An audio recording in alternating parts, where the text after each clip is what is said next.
alguma, tem uma narrativa. Não é isso? Esse Cristo que eu estou falando, o Cristo, Logos vivente, esse é histórico. Agora,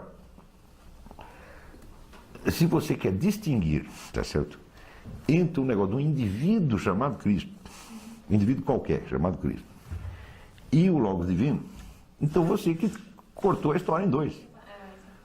Porque isso não é a história de um sujeito que foi crucificado. Crucificado tem um bando de gente. Não é assim. Não foi assim que aconteceu. É? Não tinha 2 ladrões que foram crucificados com ele? Por que o ladrão foi crucificado? Porque não conseguiu dar no pé em tempo. Não é isso? Agora, ele não.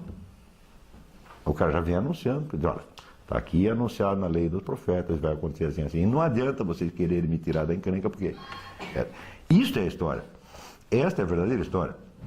Isso quer dizer que não é possível você separar o sentido do acontecimento, por um lado, da materialidade do acontecimento, por outro, porque essa materialidade é a materialidade do próprio sentido. O que aconteceu foi exatamente o que ele disse que ia acontecer.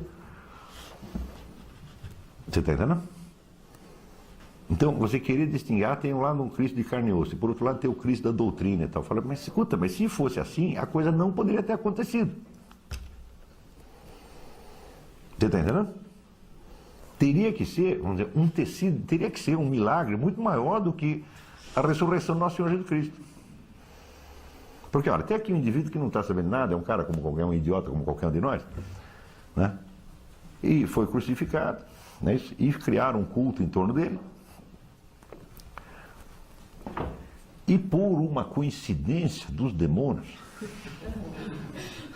aconteceu tudo exatinho do jeito que estava nos profetas e que eles disseram que ia acontecer. Foi coincidência. Eu digo, mas isso é mais fácil ressuscitar do que fazer isso aqui.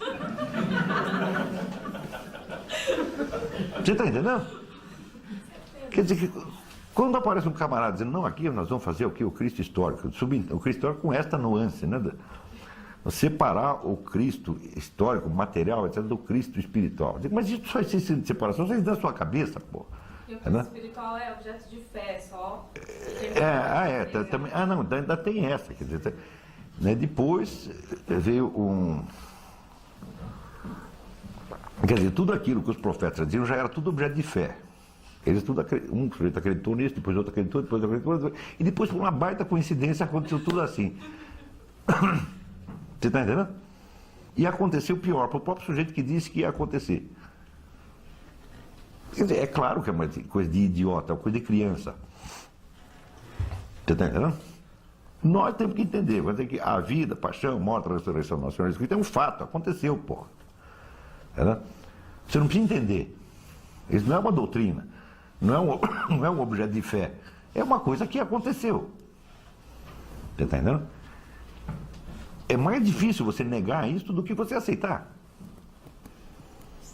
Sendo que para você negar, bom, se você nega que foi assim como ele mesmo disse que era, então é porque você tem uma outra explicação.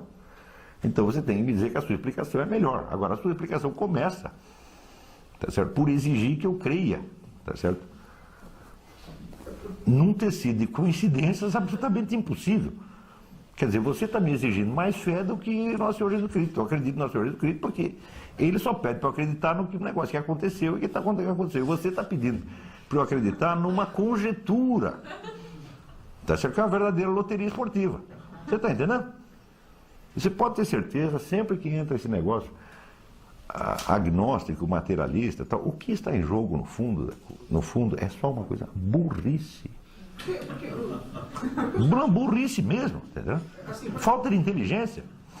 O senhor acha que essas investigações que temos fazer a respeito de um Cristo histórico, que seria um homem comum, se concentram sempre em aspectos técnicos? Por exemplo, eu vou pegar o Santo Sudário e ver qual é a idade dele, como se fosse para investigar um homicídio, entendeu? E não com afirmações mais ou menos lógicas, porque isso é bastante lógico, é mais fácil... Bom, por exemplo, a questão do Santo Sudário, o Santo Sudário não tem nada a ver com a história. Não é isso? O Santo Sudário aparece muito depois. Não é isso? Eu estou aqui, por exemplo, São Justino não sabia que tinha Santo Sudário nenhum, Santo Irineu não sabia, Clemente não sabia, Orígenes não sabia, eles vão ser menos cristãos. Por exemplo, o Santo Sudário, não fede, não influi, nem contribui. Você está entendendo? Você pode investigar num monte de coisa. O problema não é isso. Aqui tem uma história que é relatada, tá certo? Por testemunhas, tá certo? Que estiveram lá e que conta uma coisa numa ordem que coincide exatamente com aquilo que esses profetas vinham dizendo desde 3.000 anos antes. Está entendendo? Foi. Ademais, não, ainda teve que combinar com o leproso para ele curar. Você vai lá e finge que curou. Tá entendendo? Ou então, você, pelo poder do pensamento positivo, quer dizer, eu vou acreditar que o pensamento positivo do leproso o curou. Eu com o pensamento positivo não curo um calo, não curo uma hemorroida, porra, né? Agora o leproso, que já está todo ferrado, de repente ele adquire esse poder miraculoso pelo pensamento positivo. Você está entendendo? Não tem, quer dizer, é um negócio tão rebuscado e tão artificioso que denota idiotice. Você está entendendo? Oi. Mas existe também a corrente mais hard que fala, não, que não é coincidência. Construíram a história para parecer que... Isto, construíram, porque naquele tempo existia agência de publicidade, tinha o Duda Mendonça, né? Eles forjaram provas pelo mundo inteiro. Ou seja, a técnica publicitária foi todinha inventada a partir do fim do século XIX. Não é isso? E mesmo assim, falhou. Tem um monte de campanha publicitária que falha. Você lança o produto vai para o brejo. Né? Eles querem nos fazer crer que antes disso, no tempo não tinha técnica publicitária nenhuma, tinha uma técnica publicitária implícita, inconsciente, tá certo? Que funcionava pra caramba e que criou, né, os profetas, os santos, etc, etc. Ora, você para acreditar nisso precisa ser muito pueril, muito infantil. É sempre a ideia de que a desconfiança é sinal de maturidade, a confiança é sinal de que você é um atrasado, um caipira. Eu digo, não, depende do tipo de desconfiança, porque essa desconfiança que você está tendo, ela me exige uma confiança muito maior. Então, é igual a mesma desconfiança que você tem de fatos até anteriores. Como é? Por exemplo, você tem fatos históricos descritos anteriormente que as pessoas confiam piamente como se aquilo fosse fato. Claro, E disso claro, claro. Quer dizer, você... Na verdade, essa desconfiança, essa suspicácia moderna perante os dados da revelação, ela é profundamente incrédula, porque ela exige você acreditar em muito mais coisa do que a revelação está te dizendo. A revelação está dizendo o seguinte: o homem era Deus, era o verbo de Deus, e aconteceu isso assim, assim, assim, assim, e curou o leproso, não sei quem morreu e ressuscitou. É só isso. Agora, os caras querem que eu acredite numa loteria esportiva, na existência de agências de publicidade, tá certo, etéreas, né, imateriais, que criaram tudo isso, né, mediante aqueles processos mediante o processo de violência simbólica do Pierre Bourdieu, imposição de discurso e não sei o que. Escuta, peraí, você vê, como é que o Papa fazia para impor um discurso? Você pensa que tinha a Rede Globo televisão, o Papa chegava lá, falava, 70% da audiência ouvia? Não, o Papa falava um negócio, para aquele negócio chegar nas igrejas, levava anos. Você entendeu? Quer dizer, se o cara que está na igreja, digamos, sei lá, na Irlanda, se ele, durante a vida, depois que ele foi para a Irlanda, se ele 2 vezes na vida receber notícia do Vaticano, é muito. Você está entendendo? Então como é que podia haver violência simbólica aí? Então os caras estão pedindo, para não aceitar um dado miraculoso, pede que a gente aceite um universo inteiro de suposições miraculosas. Então, até por uma questão de preguiça, eu prefiro ficar com a revelação mesmo. Não é um problema de fé, eu estou dizendo uma coisa científica, pô. Tá?